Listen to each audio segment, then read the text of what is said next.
Glimmer On. What the heck? That came in. Were you planning that? Nope, just felt right. By the power of glimmers. Yep.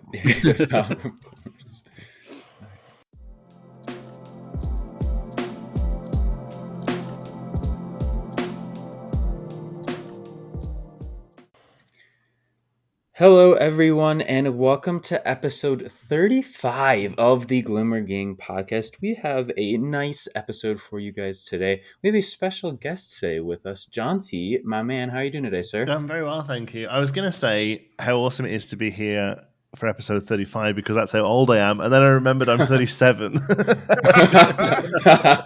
I just think I keep forgetting. I think I'm going to be 35 forever. That's fair. I would, yeah. Well, why don't you tell our listeners what you do in the Lorcana space, how you came to Lorcana, all that jazz. Oh man, I do. I enjoy the sound of my own voice on YouTube, where we cover card reveals and then deck techs and anything else that's going on in the world of Lorcana. I got into it. It was kind of like the planets aligned, honestly, because I was already in YouTube doing other content, and I'm a big Disney fan, and I work at a card store, so it's kind of like the trio of things all sort of came together. So hit the ground running with it. Had 2 videos out before we'd even seen a card, so I kind of like put my flag on the mast before really knowing what it was, and then luckily it actually turned out to be pretty good. So I kind of ran with it, yeah. Awesome. Well, if you guys want to follow him, he is the Inkwell everywhere, I believe. Pretty much. All those links will be down in the description. But to start today's episode, we are going to get into our card chat. We have chosen 2 cards out of the new cards that have been revealed past week. We actually have the full set now. Yesterday, Rochelle hosted a nice guessing game in the Discord. Jonti, I think we had a lot of fun with that. That was I like that a lot more than just getting the cards in the It was app. really good fun. It feels like I think it was a bit of a last minute thing because I think the app was meant to come out, and it looks like they're having some tech issues with it.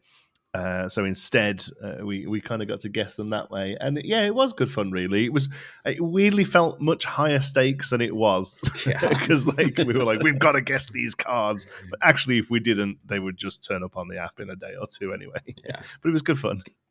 Yeah, so I think we only had one more super rare to reveal. So nothing really high stakes, but in that regard, but it was still fun to guess.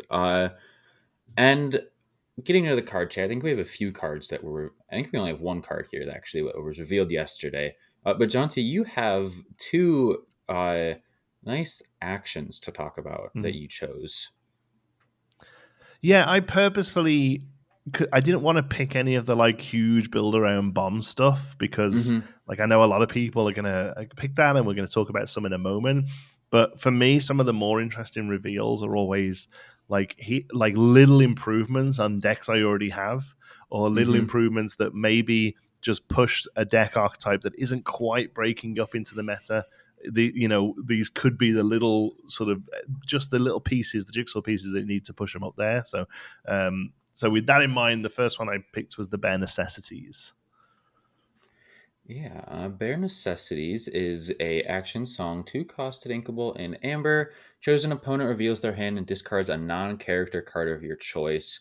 We saw the Emerald Ursula come out earlier in the set that just targets songs, but this is basically everything. You can go after items, locations, regular actions, songs.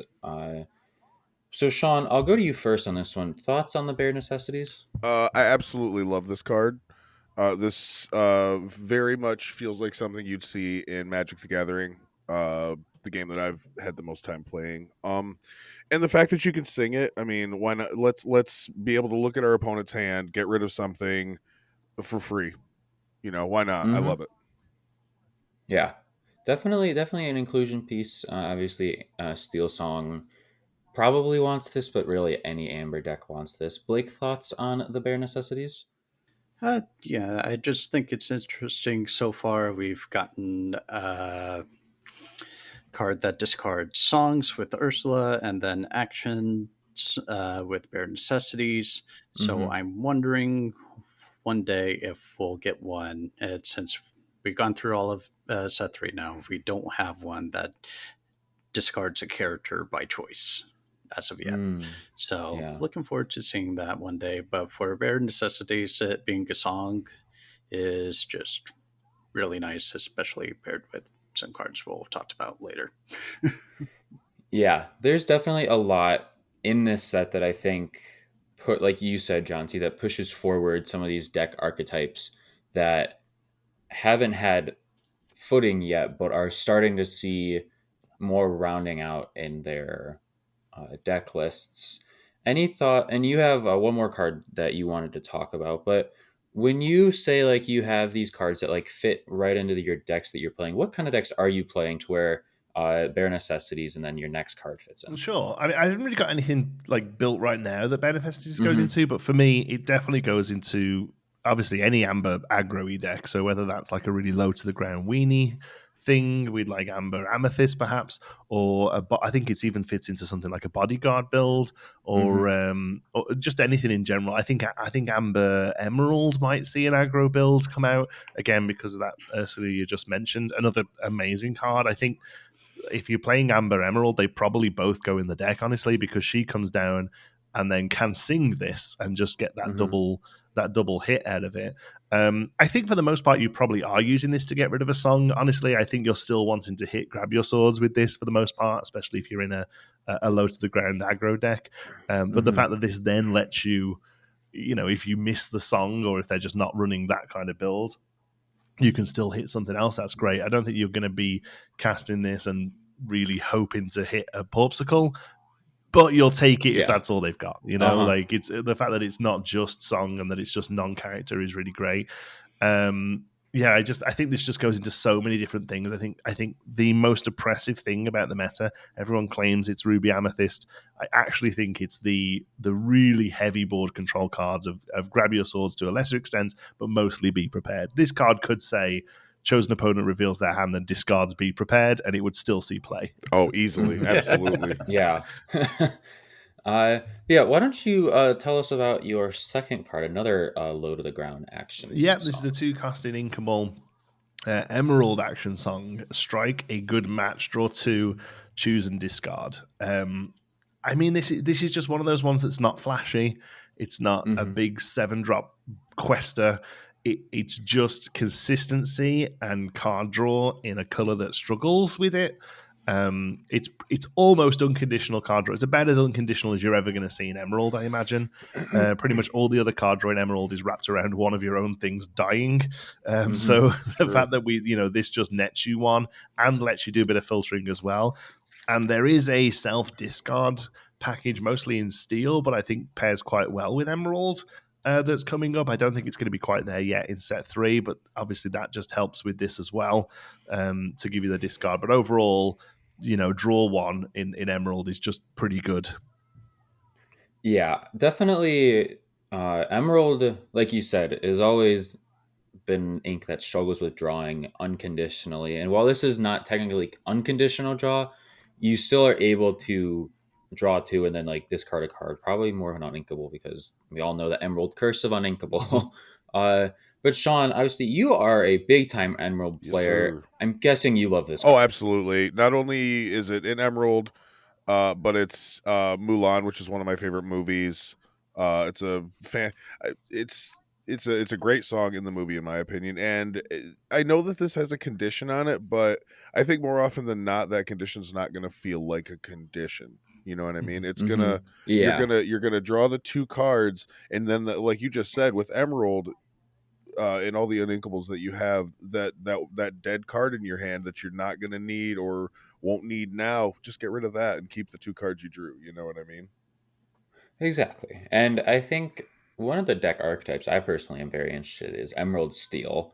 This set, you got obviously have grab your swords, smash, cannons, all that's good stuff for removal in Steel. But then you also have the nice discard package in Emerald.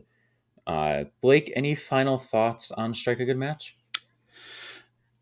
Nope. Well, there you go. I'll give a final thought in place of Blake then, because I just thought of something with what Sean said. The deck I've actually been currently playing at locals has been an Emerald Steel Floodborn Matters deck. So the Bucky and the Prince John, just seeing all of the steel good stuff. Yes.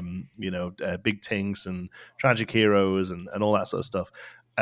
One of the win cons of that deck is Flynn Rider, the one that quests for 4 but loses law if your opponent has a handful. Obviously, you're doing a lot of discard, but occasionally your discard just won't keep up. If they're playing a heavy card draw deck, especially Amethyst really is the main problem, that Flynn is just a dead in your hand. It's uninkable, and you can put it down, and it does very little other than occasionally pick off an evasive thing. This card instantly makes that better, because if you see them just drawing a ton of cards or playing a whole new worlds over and over again, you just know that Flynn is not going to be doing what you want to in this game. You can grab 2 cards with this, ditch your Flynn, and just start attacking the game differently. Yep. So I think it's just great. You just go straight into a lot of Emerald decks, this. Yeah, definitely. But we have another really good Emerald card to talk about. Blake, why don't you tell us about a new legendary we just recently got? Yeah, so Emerald also got another Ursula at 3 cost, inkable 2/3 with 1 lore, and the ability What a Deal. Whenever this character sings a song, you may play that song again from your discard for free. Then put it on the bottom of your deck. It's so good, dude. So good. So yeah, this is why I didn't want to talk about that song yet. Because most any song, I wrote down a whole bunch. There's a bunch of cheap songs that just do really good being played twice. A lot of cards that go from being okay to decent, or from decent to really good, just because it gets to happen twice. And the thing with this one is it goes with almost any deck. You got songs that do discard, you got songs that draw, you got songs for removal, and it just doubles all of those effects. So it's just nuts, and probably not the strongest card like some of the other legendaries, but it's definitely solid enough that it'll make its way into a lot of decks. Yeah, obviously we just talked about like bare necessities. If you have this down and you sing bare necessities, you can discard a good amount. You can discard very pivotal cards for decks like Steel, and if maybe like if your opponent's sitting on 2 Be Prepared, you get rid of them both. That changes the game, because a lot of decks that rely on Be Prepared know that they have to play it in order to win. And Jonti, I'll go to you next about this Ursula. Thoughts that you have on the card? I think it's great. Yeah, it's again like exactly what Blake said. There's so many songs that just kind of get a bit broken because of this. Like the one that really jumps out to me, because especially because it's in the same color as Bibbidi Bobbidi Boo. I'm having a hell of a ton of fun with that anyway. Yes. Like just shifting Big Tink, singing Bibbidi and getting Big Tink again is one thing, but doing that another time, it's kind of crazy. I think also it's a real testament to the game design that they made sure this was 3, because the bigger this gets, the more broken it gets. Even just pushing it up to 4, purely just for You Have Forgotten Me. Yeah.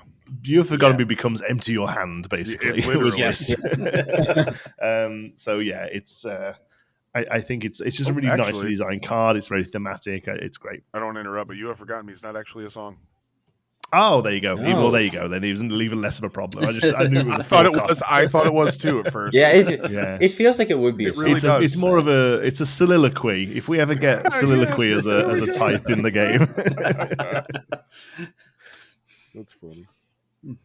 Oh yeah, Ursula. This I believe is going. I think we all are in agreement. Is going to see a solid amount of play come set 3. We are only a week away, so this card will be seeing decks very soon. Blake, you have one more card to talk about today. Does Sean want to talk about Ursula?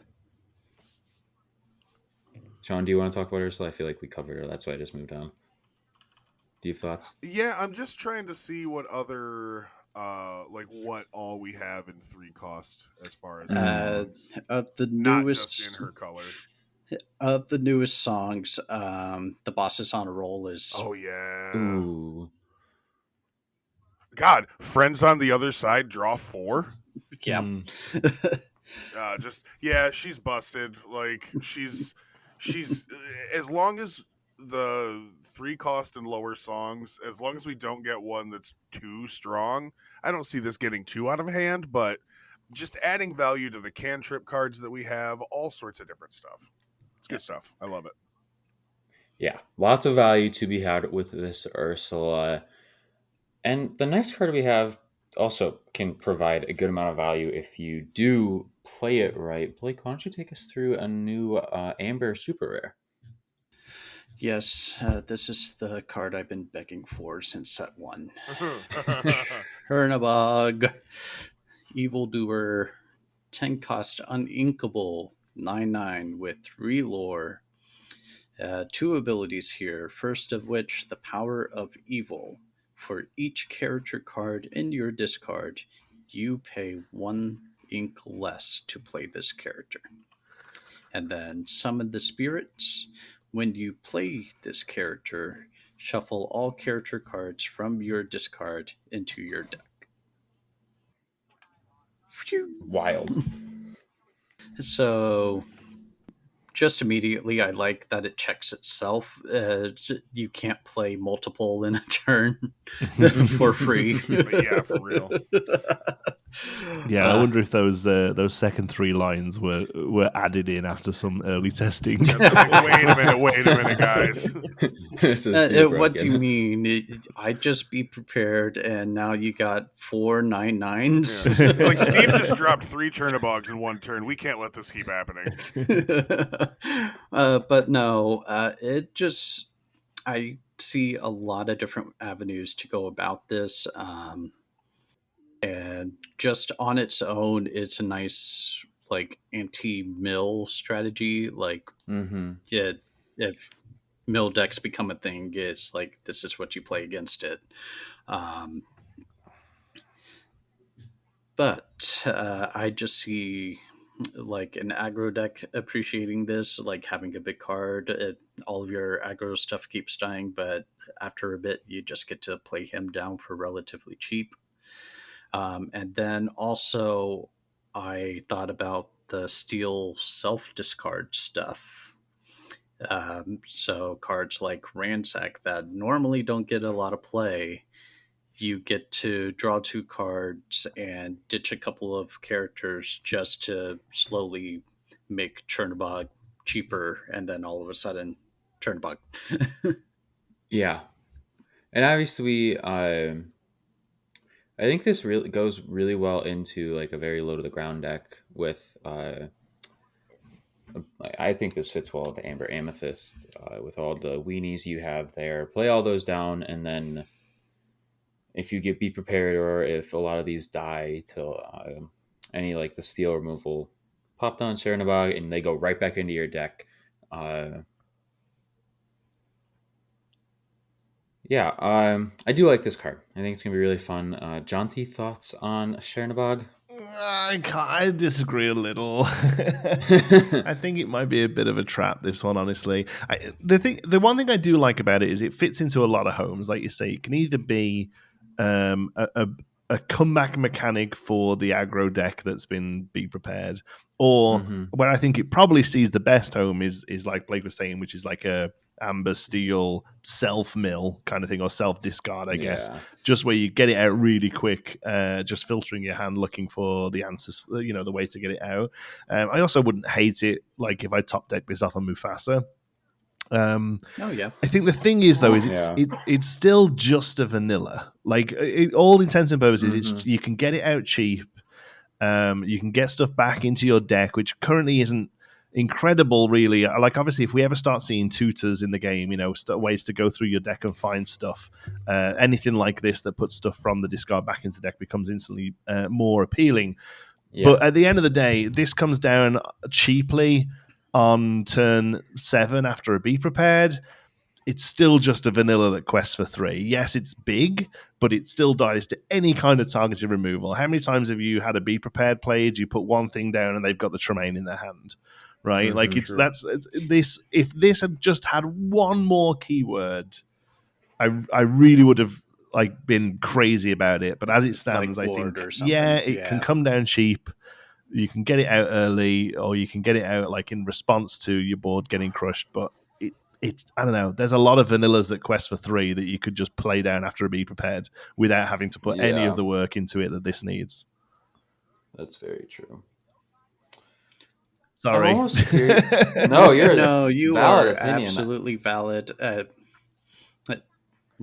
Like you said, I think. Yeah. I think it's something that I've come to terms with this set, and I think it'll be with any future set. Obviously, with the inclusion of locations, and then just the more cards we get, we're not going to know truly how good things are for a few weeks into the set. This is going to take a lot more testing than the first 2 sets ever did. You got to let the meta settle for sure. Exactly. And who knows? 2 years down the road, if we don't see a rotation and we see a card that puts characters into your discard and says, and maybe a card that says, if this character leaves the discard for any means, gain a lore. I feel like that's something we could see down the road. Definitely. It's a mechanic that can very quickly get broken. Recursion in general, so you can tell that they're being very careful about it. So far, all the sort of recursion we've got has either been goes back to hand, or has been expensive, or has been really limited, like the Perdita we're going to look at in a moment. Technically the first real true recursion we've had, but it's still very limited in how it can do it, because it's one of those mechanics that as soon as you give an inch, the player base takes an absolute mile and will just break the mechanic. So you've got to be 100%. So careful with it. Yeah. You have a top pick. I'm just very happy I have Chernobog. Bottom line. And he has an enchanted, which I will absolutely be chasing. He does have an enchanted. Sean, any last thoughts on this Chernobog card? It just, I don't know. It's just a lot of flash, not a lot of substance, like Jonti said, basically. Mm-hmm. Well, I think you have 2 steel cards now to talk about. Why don't you get in the first one? A very familiar alien pirate. Yeah, the first card I'm going to talk about here is the new John Silver, Greedy Treasure Seeker, Dreamborn Villain, Alien Pirate Captain. So love that. love all the typings. And then his ability, he's a 3-cost inkable 3/3 with 1 lore. His ability, chart your own course. For each location you have in play, this character gains resist +1 and gets +1 lore. I really, really love this card because it's one of the only true locations payoffs that we have. He doesn't even have to be on the location. He just needs to see them, and he gets better. So I think he's pretty great. What are your guys' thoughts on him? I don't know, because I'm still hesitant about locations at this point, just because I think we just haven't seen him played yet. And I think there are payoffs with locations. We've seen the Bayou come out, the Queen's Castle, and then even the McDuck Manor that we just got. So there are locations that I think those 3 come to the top of my head that may be good.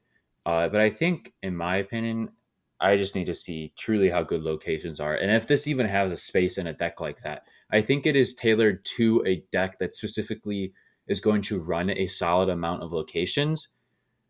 And I just don't know if we've seen a true location that kind of just can be built around, if that makes sense. Yeah. 50-50 on it. I do like the ability. I just think we need to see more. I think this card does get better over time and we see more locations. Jonti, I'll go to you next. Thoughts on this new John Silver? Yeah, I'm a big fan of this card on paper. You know, it's doing everything it wants to do well, I think. Mm-hmm. Like, the only other thing we've got to compare this to, there was a Mickey Mouse shown in the last sort of dump that's also in steel, that also cares about locations, also doesn't have to be at them, but just gets one strength for each one. So, you know, comparing those two, this is a million times more Indiana playable. Jones, Mickey, I forgot about him. Yeah, and he's just one. You know, I would say he's like an earlier play in the same deck, but this is only a 3-drop. You know, this could be very quickly like a big aggro problem if you're getting some 1-drop locations down. Just start generating you a little bit of lore. This guy's coming down on 3. Turn 4 could be swinging for 3-4 lore, or even just swinging into something with 3 resists. You know, it's doing everything it needs to do. I will make the hedgiest of bets, and I will say that if there is a location deck, this is the top. This is like the win con in it. Like, clearly, I'm with Teddy in that I don't know. I can't judge the playability of locations until I actually get to play with them, I think. Sure, yeah. Or people, people who are less smooth brain than me get to play with them and tell me whether they're good or not. But I think if there is, like, location, I always called Ruby Emerald as the location deck, honestly, earlier on, thinking we would get a full play set of hyenas that cared about them. We ended up only seeing Shenzi, so that kind of pushed Emerald down, I think. But I think Steel is pretty good. It's got the Bayou is very good. The map of Treasure Planet, I think, is very good for locations. Yes. Obviously, this is a pirate, and there seems to be some sort of pirate location stuff in Ruby. So yeah, there could be a Ruby Steel location pirate challenging deck.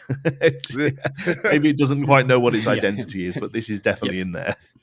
Yeah, I was going to say, at least the most telegraphed line of play is this on 3, Jim Hawkins on 4, or it's Jim Hawkins 4 or 5. Jim Hawkins on 4. Yeah, plays something down. It plays out a free location, and so they definitely tailored Ruby Steel with the Treasure Planet cards, at least. Mm-hmm. So we'll see if that deck pans out. Yeah, I don't know if I want to say if Amethyst Steel could be good locations, putting Bayou and just the draw that Amethyst has together with the Queen's Castle, but I do like the Ruby Steel archetype with all those pirates, because obviously we have Jolly Roger, which it gives characters rush there, and pirates can move there for free, and it's only a 1-drop. Which is really nice. And then we also have where is it? Yeah, I think the Jolly Roger is underrated. I think playing that down on 1, it needs to be dealt with, else your deck is a deck of rushers, right? Like, if you're playing that, you're playing heavy pirates. Oh, for sure. And you're also, I think, playing Shere Khan in that list too, just because if you're going to be rushing, then you're going to be challenging at the same time. Yeah, so either that gets dealt with early, or you ain't questing for fear of anything coming down and hitting you. We got a common Ruby pirate yesterday. It's basically the captain's stats. I forget the character now. And it's obviously not Billy Bones. Yeah, Billy Bones. It's not, you look at it and you're like, okay, cool, cool, common trap. But in that deck, it's Maui. If there's a Jolly Roger down, it's a Maui, right? So it's it's definitely something to consider and to think about. I do think, Ruby Steel pirates / locations / challenger stuff. There's an archetype there. It's it's going to be fun. I don't know whether it's going to be competitive, but I think it's going to be fun. Steve or Ryan, let us know. Is this the deck? Is this the pirate deck? I feel like it's close to it, if not the deck. It has. It has to have elements of it, because the pirates payoffs in and of themselves, I don't know that there is even one yet. You know what I mean? Like a true actual payoff. But linking the pirates and the locations together would make a lot of sense. Yeah, there's nothing that says, like, for every pirate ... The closest thing is that the Starkey that quests for one more if you have a captain out, right. I suppose. But I think more so it seems to be a mid-range control deck that's just going to control through challenging and then gain gain sort of bonuses through that as well. And let's face it, if it's Steel Ruby, you have all the removal you could ever want. So nothing survives, right? Yeah, no. You quest out, one of my pirates is rushing into you. You don't, I've got a million other things that can kill your stuff, right? Exactly. Yeah, so pirates, be on the watch. We also have a new keyword this set that could have impact. But this card could have impact without the keyword. Sean, take us through Pyros. Well, now, you want me to talk about the 5-drop Steel Pyros? Mm-hmm. Is there another one? What do you mean by a new keyword? Because he doesn't have type. Okay. When you say keyword, I think you mean like evasive or something. That's where my mind goes. But yeah, we have another steel card here. He's a 5-drop inkable 5/4 Pyros Lava Titan. He's a Storyborn Titan. He's got 1 lore. I don't know if I said that or not. His ability is Eruption. During your turn, whenever this character banishes another character in a challenge, you may ready chosen character. And I think this, the flavor text on this is amazing. It's just Melt Zeus, because the Titans they're not known for having a strong vocabulary, so it's pretty perfect and spot on. So I think this is a super interesting card, honestly. How do you guys feel about it? Yeah, I actually tweeted this yesterday, saying I think this might be a bit of a sleeper, to be honest with you. Mm-hmm. It was revealed late. It was revealed in a pile. I think a lot of people are missing it's you may ready chosen character. It's the first thing that does it. It's the first card that lets you ready something else unconditionally. Exactly. And that is enough to at least keep it on your radar, right? Yeah. I think the Titan package itself is interesting. I don't think it's really going to play out very well just because of how expensive it all is. Like they're pretty much all 5-drops, I think. Exactly. Or around there, 4, 5, 6. They're only in 2 colors, and they're in 2 colors that's also got a lot of other good stuff. So there might be something there, and the fact is that this triggers on banishing. One of the other ones lets you exert the freezing one. I forget all the names. Like they're never mentioned. The names are never said anywhere. Like they've had to go deep into the Disney vault to come up with the names of these things. Because I know Stratos is the tornado. Stratos is the tornado, and he's kind of like your payoff, right? He's the one that quests for Titans. He doesn't even quest. He has an ability that's exert. Gain lore equal to the number of Titan characters you play. So like those two together could be very interesting if you get enough Titans out. But then there's the one that freezes lets you exert something, so it's allowing you to give Pyros a target, and then the Hades just readies all of them. Yep. So like if you like Magical Christmas Land, if they're all on the board, it's kind of insane. But getting there, like doing very little until turn 4 is going to be tough. And most of them are like 5 cost. Yeah, exactly. They're expensive, But if you can just stall the game out with early steel removal, use the Amethyst card draw to make sure you've got all the pieces and the ink you need for them. You could do it. I don't know. Like I know. As I'm saying it, I know that the people listening to this are going to be like, "It's never going to happen, Jonti." And I'm like, I know it's never going to happen, but let me dream. We can dream. If you pull it off once, it can happen. You know. But even outside of the Titan package, I think Pyros is worth keeping an eye on purely because the readying unconditionally is a combo piece. Well, I guess it's not as bad as we were thinking. I mean, it's not great still, but Hydros is a 3-drop. Lithos, which is the other Steel Titan, he's a 4-drop. Mm-hmm. He has Exert, chosen character gains resist +2 this turn. So, dump that onto Pyros. Mm-hmm. Have him challenge in on 5. Yeah, I mean, it's not terrible. And Stratos also has Evasive too, which is kind of helpful to keep him safe. Yeah, it's not impossible. It's very unlikely, but it's not. The thing I like about it is you can see and some people don't like this. I was listening to who was I listening to? I think it was the overexerted guys on the Citizens of Lorcana podcast. I don't know. You just all jump around. and be on everyone else's. I forget who he was exactly, but they were saying how they don't love the fact that when there's like a clear build around that's put in. But I don't hate it, especially for newer people. Location. I don't mean to interrupt you. Oh. We got an enchanted location. Oh, nice. Do you want to break and have a look? I'm already looking at it. It's amazing. Honestly, I love it. Oh, yeah, it's nice. I like the background in that. Gonna have to see it in person to really appreciate it, I think. Oh, we got another one. Cusco's Palace. Oh, Breezy's going to be... Oh, they're all there. Oh, nice. Way to go, Brando. No, that's just one. Where did he get the others? There's 3 there. There's an article in Cards from Games Radar. Yeah, but it only has one of them. You got to scroll. Are you really? The RLS Legacy, Bell's House. Oh, they're all here. No, it was the Legacy and not...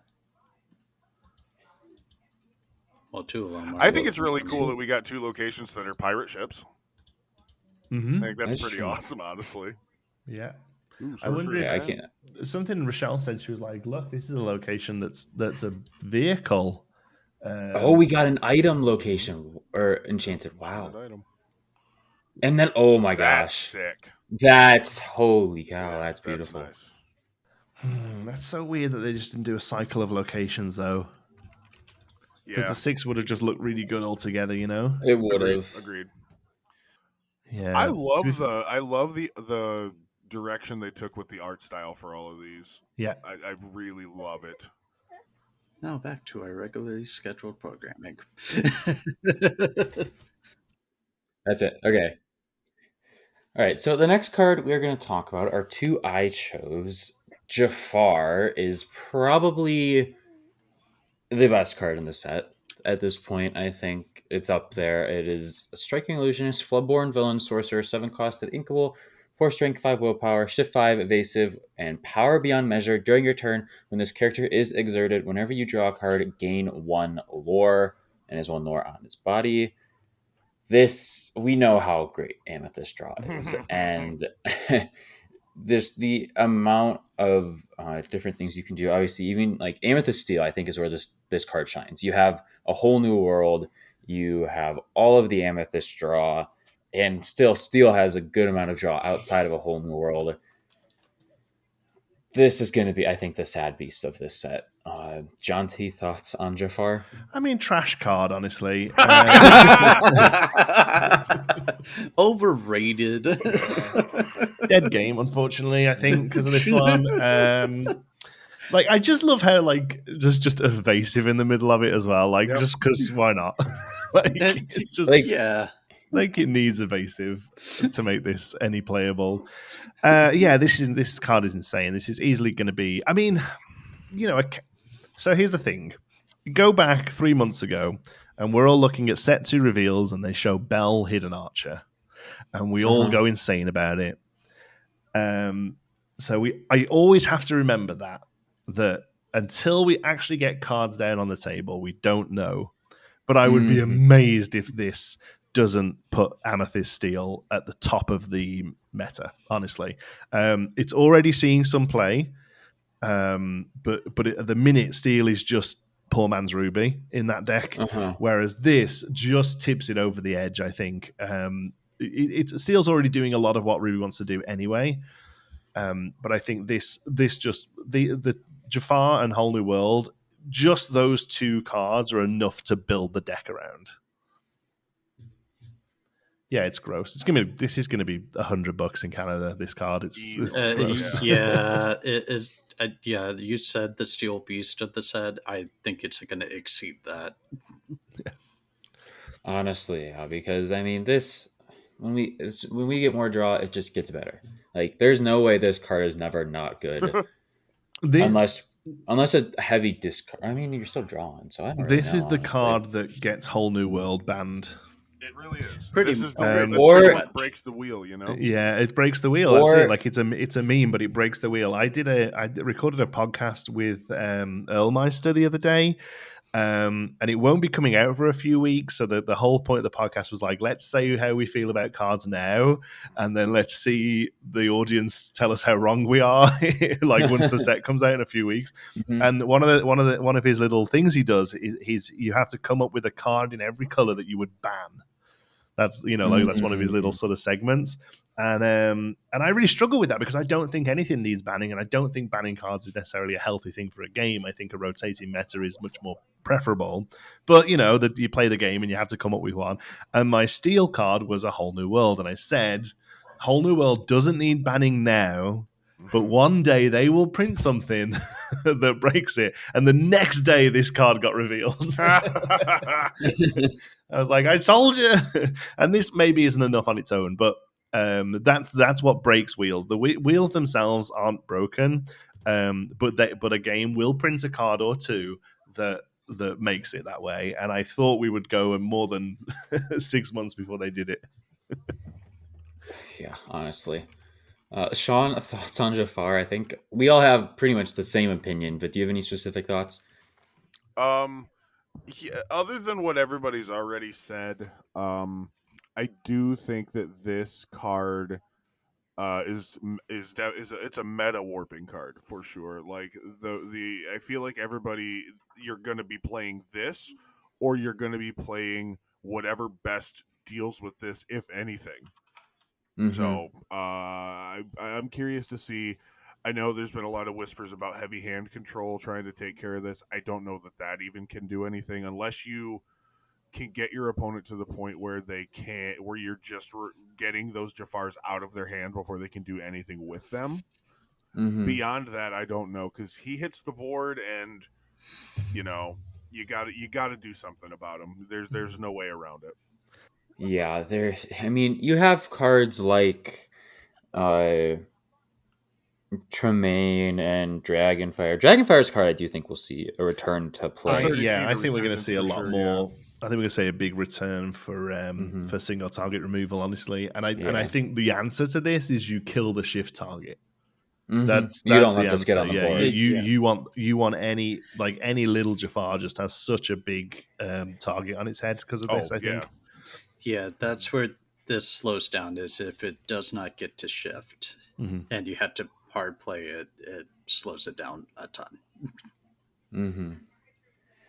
Yeah, and I feel like in any of these Floodborn cards that we've gotten, and I know like some we really don't see, like Big Tank, you rarely see that being shifted. Tremaine, you really barely see that being shifted. But I think something like this is where we do see stuff starting to, and this is a card that is going to be shifted down more because it's a higher cost. Tremaine. I could see this getting hard played. I could see this getting hard played just so you don't telegraph it. Yeah, well, that's the thing, true. Isn't it? Yeah, hard playing this, it's tricky to deal with it. You've got to just keep something in your hand just in case. The thing with Tremaine is that her abilities on entering the battlefield, so it doesn't really matter that she's hard casted. Like you get the value out of it as soon as she touches down. This shifted is kind of broken. So I think if you are looking to shift it, you're just going to see everything get removed. More so that, that is one of the downsides of Floodborns is that they're a little telegraphed with the shift targets. But you can make a judgment call as to whether or not you need to remove a shift target based on what the big one does. You can look at a new dog and think, well, they've got 2 cards in their hand. They're not got much card draw. Rockstar Stitch isn't going to really run away with anything here. You can see a tiny tactician. You're right. It doesn't. You'll get Big Tink hard casted a lot, but you'll see a tiny tactician and think, well, everything on my side of the board's got a decent willpower. I'm not questing because I'm playing a different strategy or whatever. You can really figure out whether you need to get rid of the Floodborn targets. With this, they don't care what you're doing. Like this card doesn't care what your opponent's deck is doing at all. This card, much like the bounce package and Amethyst, they don't care. It's solitaire. They're putting cards down. They're getting value out of them. It doesn't matter what you're doing, and that's exactly the problem here. And that's why it's so scary. Is that it's you're playing a bodyguard deck? I don't care. I'm going to play this and gain 7 lore. You're playing a discard deck? I don't care. I'm going to play this against 7 Law. Yep. Like that's the most worrying thing about Amethyst in general, over the fact that card draw is just good, is that it doesn't care about what its opponent is doing. Yeah. I mean, it is nuts to see how much this card is going to impact the meta. I hope it does. In I some hope ways, it does. after we've hyped yes, it all up I so can't. much. I can't stand another meta where Ruby Amethyst is just running around. But I can't stand another 3 months where if this doesn't see play, I'm just going to give up trying to judge cards. Right, for real. If we all figure out this is just a huge trap and it's just not that great. It's a trap. Because, okay, so how do we feel? Let's theoretically, if A Whole New World gets banned, how do we feel about this card at that point? Still good? Not as good, but not as good. But it's in a color that does a lot of card draw. So. Yeah, that's true. It has. Yeah, it's in a color that has a lot of draw. So. Yeah, you still have Friends, which is 2, and just some I of the could other see it cards shifting to a secondary ink, a different secondary ink instead of Steel if A Whole New World gets banned. You go pair it with the Emerald Ursula we just talked about. Exactly. Sing Friends and turn it into 4. Mm-hmm. Yeah, this is going to be probably the best card. It is the best card. I think we all can agree from this set. But the next unless we're all incredibly card, wrong. But unless we can't judge cards. Best is difficult to quantify. True. Like, as good as this is, it's gonna be very expensive, and it goes into a deck that is built around it. For me, like, best, some of the commons that are just going to go into so many decks and just tweak them. Like, you could argue they're best, right? This is the most impactful, perhaps. Yes, that's a good way. But yeah, the best is difficult to really quantify, I think. Yeah. The last card we're going to talk about is Perdita, Devoted Mother. She's a Storyborn hero, 6-costed, uninkable in Amber, 1/6 with 2 lore. Come along, children. When you play this character, whenever she quests, you may play a character with cost 2 or less from your discard for free. So obviously, we all know that the Dalmatian puppy cards are 2 less, so there is the synergy there. But this is just a good card for aggro, in my opinion. And being able to just bring stuff back. And it's not like it doesn't happen only when you play a player or when she quests. It's both. So you're going to get a good amount of, I'm going to guess 1, 2, maybe 3, depending on how your opponent wants to deal with things, characters back, and you just get to play them on the board. Imagine like putting a Pinocchio having Pinocchio in your discard, playing this and dropping that on the board. Like that, I think is really good. I'm really excited about this card. Blake, I'll go to you first. What do you think about this new Amber Legendary? I think it's pretty neat. Yeah, it's definitely in like the Stitch, Rockstar, Low to the Ground, play a bunch of weenies, and getting those weenies back. And the card that I thought of immediately, at least for the new set, I'm still struggling to think of a lot of 2-drops that have on play abilities, but the Emerald Ursula, just pulling that back and just being like, haha, discard another song for me, please. Yeah, that's definitely a good one. Well, something that I immediately thought of with Perdita was her ability to bring back not only Bodyguard Simba, but the new Bodyguard Kita. Because they're both 2-drop bodyguards, and being able to recycle those cheap bodyguards like that would be really advantageous just to start questing out, gaining lore. You know what I mean? Mm-hmm. Yeah. She quests, brings that out, protects herself at least from one challenge, and not bad in my opinion. Yeah, I think you both kind of hit the nail on the head there. I think Bodyguard is probably the best thing that she can go and grab. The only other one that is notable, I think, is Snake, is Mim Snake. Yeah, yep. Because she quests, brings back Snake, bounces her back, keeps her safe. It's an on-play ability, so you can put her back down again. I don't necessarily know that's really finding a deck. I think Amber Steel really likes this. Bodyguards really like this. The only thing I'll say is, Blake, I think you hit the nail on the head, and the reason why it says 2 or less is because there are very few on-play abilities for 2. And I think the second you start getting into on-play abilities with this is where it starts to get a little crazy. Oh yeah. Yeah. So I still think it's great. I mean, the clear line is puppies. Just keep bringing them zombie puppies back. Yes. There's so much cheap stuff in Amber that is going to die and you want back. I think Piglet, he was revealed what seems forever ago, but I think it's actually a very good card. That we kind of forgot about because he was revealed so early into the season.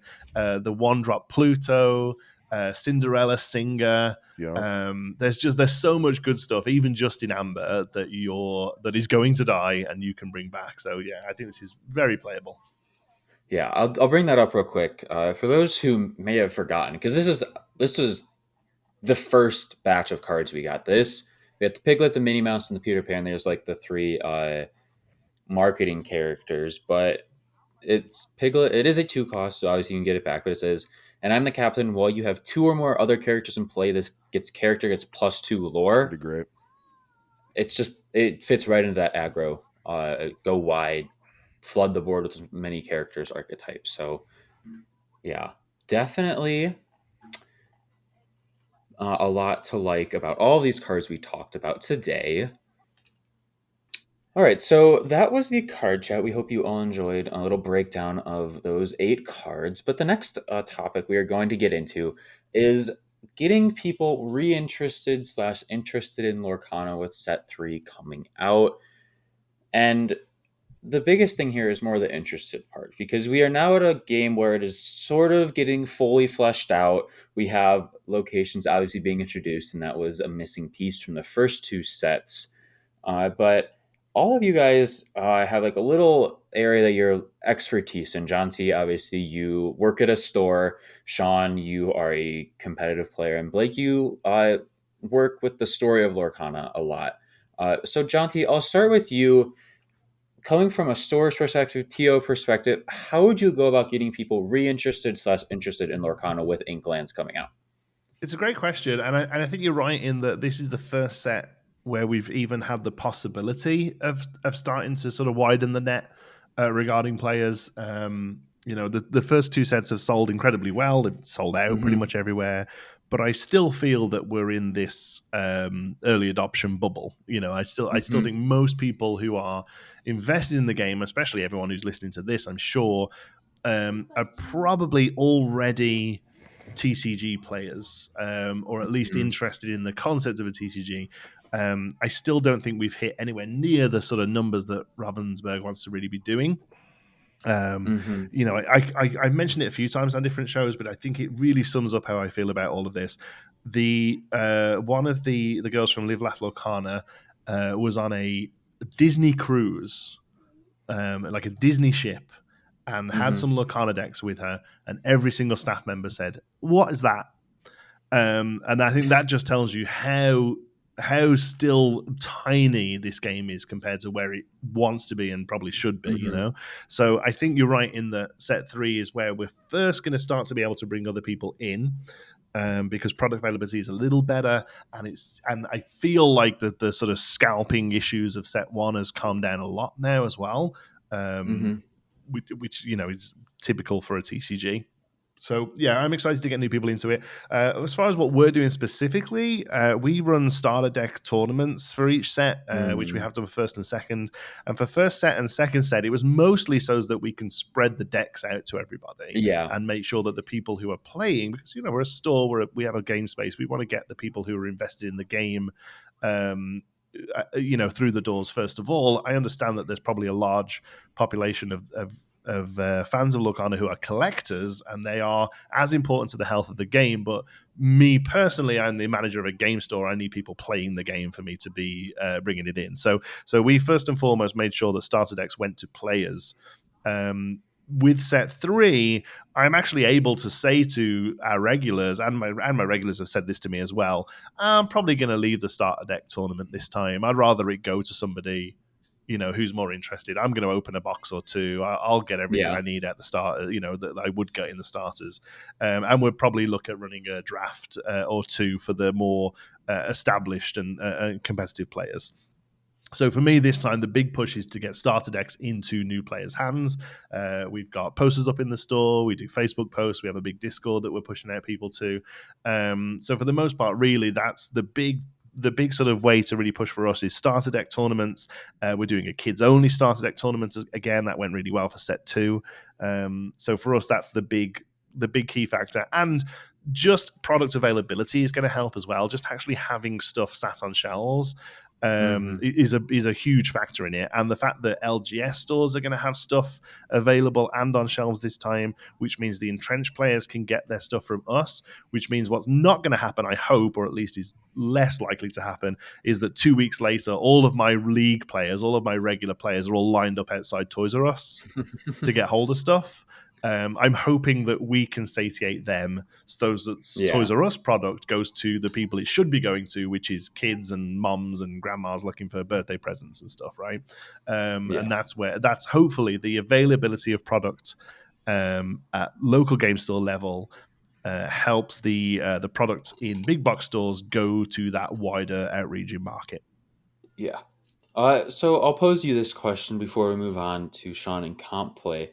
If you had to, if this was the best it could go, everything went right, what would that look like for you guys as a store to be able to have with the release in Inklands? And even like just the 3 months that Inklands is out before set 4, what is like your dream scenario in that regard? So, I mean, I would like my tournaments to be filled. So I would like, I think we're doing 16, 32, 16. So I would like 64 players across the weekend with a starter deck in their hand.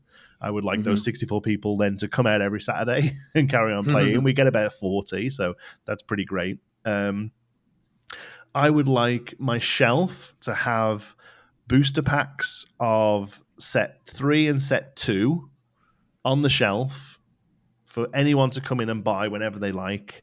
And I would like to sell the last pack of set 2 the day set 4 comes out. I would always like to have the last set in stock. It's too optimistic outside of Magic the Gathering to assume that you're going to be able to keep the last X amount of sets in. First chapter is done. Canada has no first chapter. I say that with no hyperbole. Like, all of the distributors that sell Lorcana do not have any first chapter in their warehouses anymore. So if there's any left, it's a store that just hasn't sold through it. But I'm pretty sure first chapter is done for now, at least. So if I can have set 2 on the shelf for a little bit, if I can have set 3 on the shelf that people can wonder in, oh, hey, I've heard about this, what's this? And I can sell them a starter deck and a few packs, that's the dream. Because it sounds crazy, but that hasn't happened yet. I haven't been able to do that. We've still had to sort of limit packs and, say, oh, would you mind just grabbing a couple now so we can make sure it gets into people? But we have to kind of save that regular customers from themselves because they've already so entrenched in the idea that this is difficult to get hold of. The second they see it, they grab it all. The amount of times I've had to stop somebody who was like, "Oh, I'll empty the box. I'll take the box." I'm like, "What are you hoping to pull? Like, you have 4 of everything. What are you doing?" And they're like, right. "Well, I don't know. I just it's there, and I need to buy it." Yeah, no. So I'm actually trying to make it so that hopefully my regulars can calm down a little and buy a box or 2 and get what they need, and then the rest can start to hopefully widen the player base. Yeah. Do you want to plug your store real quick? Anyone that is up in the London area? Sure. If you're in London, Ontario, we're the Game Chamber on Dundas. If you're in anywhere near Southern Ontario, I would recommend coming down to London for a day, not just for ourselves. We are unofficially the geek capital of Ontario. There are 13 game stores in the city, 9 of which are on our road. You can literally drive down our road and visit 9, well, not 9 game stores, but you can visit 9 stores that sell something we sell. So there are model and hobby stores, there are trading card game stores, there are board game stores, there's board game cafes. I don't know what it is about London. I mean, it's a big university city, I suppose, but we have sort of unofficially become the sort of geek capital of Ontario. So if you're ever in the area and looking to come and get some hobby stuff in, you can come and have a good day in London. I know Blake is up in Toronto, and he's made a few trips out there. Yeah, Blake's been to us. Unfortunately, it was the one time I wasn't there.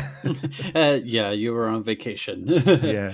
But I can attest to it. It is a very nice area and lots of neat stuff in the area that you can check out while you're there. And the Game Chamber is a very awesome store with a lot of awesome local people. And the So. birthplace of insulin. That's its only other thing it's got going for it. Well, thank you for talking about that. We're going to move on to Sean now. Obviously, Sean, you came into the game as a competitive Digimon player. You were on a team there. Coming in now to Lorcana, now we are getting, like I said multiple times, we're getting the full fleshed out game. We have locations.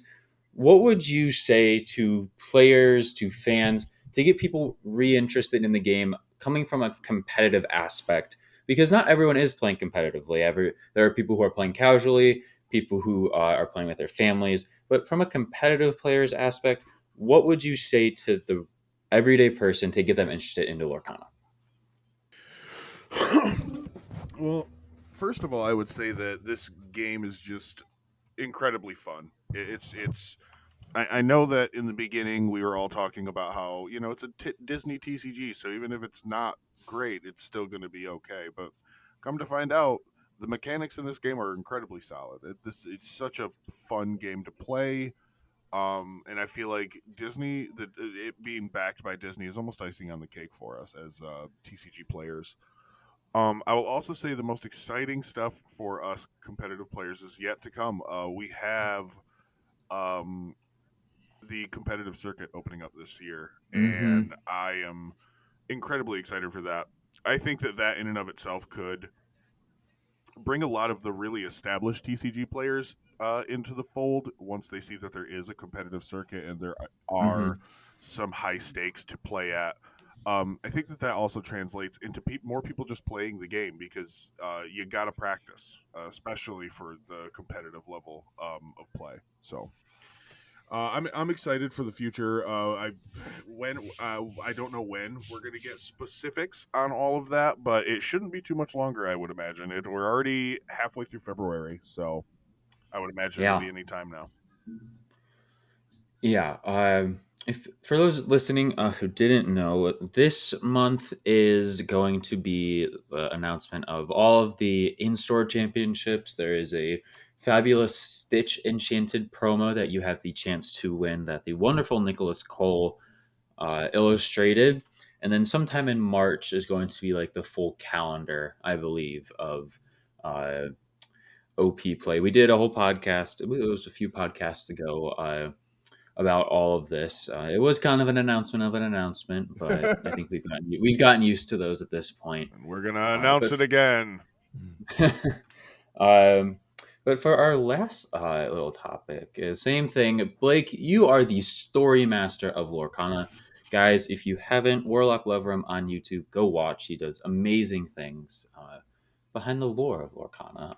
But Blake, if you had to tell someone about Lorcana to get them interested or them reinterested with the story of the game, what would you say to them? I know part of it has probably been because of supply, but they need Mm-hmm. to take these story trailers further out and maybe run them as actual commercials on TV and Mm. start getting them out there. So maybe now that supply is increasing, we should hopefully start seeing commercials, and that will also help drive people into the stores, especially the big box stores. Yeah. It's where people will typically go if they catch it on TV. Um, and the one small thing that does concern me story wise is with this trove, this set, is that we are not getting booklet with it. Mm. And in those booklets, we usually have a nice little bit of story that's tacked on at the beginning. Uh, I know they've said they're going to relay the story in other ways, but I'm just hoping that story is going to be easy to access and publicized a lot, because otherwise people are going to have to go digging, and people will actually lose interest in the story potentially if they have to do Gotcha. too much digging to find the Mhm. story. But that's also kind of why I have my channel, is collecting all of it, finding everything that's been said about the story and putting it all together in one place so you don't have to do that search. In order to draw more people in, the story is going to have to be a little more available and Yeah. widespread. Yeah. So obviously, we are in a time where the hype uh, is rising for Lorcana. We have in-store championships. We have the official OP tour coming. We have seen signs of who the big bad could be in Lorcana. But yeah, that was episode 35 of Glimmer Gang Podcast. Jonti, I do want to say thank you again for joining us. Do you want to plug your stuff one more time for those Oh, listening? you're welcome. Thank you so much for having me. Yeah, you can find me at the Inkwell. It Lorcana Inkwell on Twitter, I think, and just I'm everywhere. Just look every Monday night with B Squared. Every Monday night. every Monday. That's our big thing, I guess. Every Monday evening, 8 Central, 9 Eastern, I think it is, 9:30 Eastern. We do myself and Brandon from B Squared. We do a live stream called This Week in Ink, where we cover the week in Ink, everything that's happened in the game. So yeah, it's well worth checking out. Awesome. Well, thank you everyone for listening to this episode. Let us know what you thought. Inklands is here. By this time, we will be just under a little week away from release. Make sure you go into your LGSs, playing in your drafts, sealed, getting your boxes. Get excited because this set, I think, is going to show us a lot of new things about the game. But that was all. Thank you everyone for listening, and Glimmer On.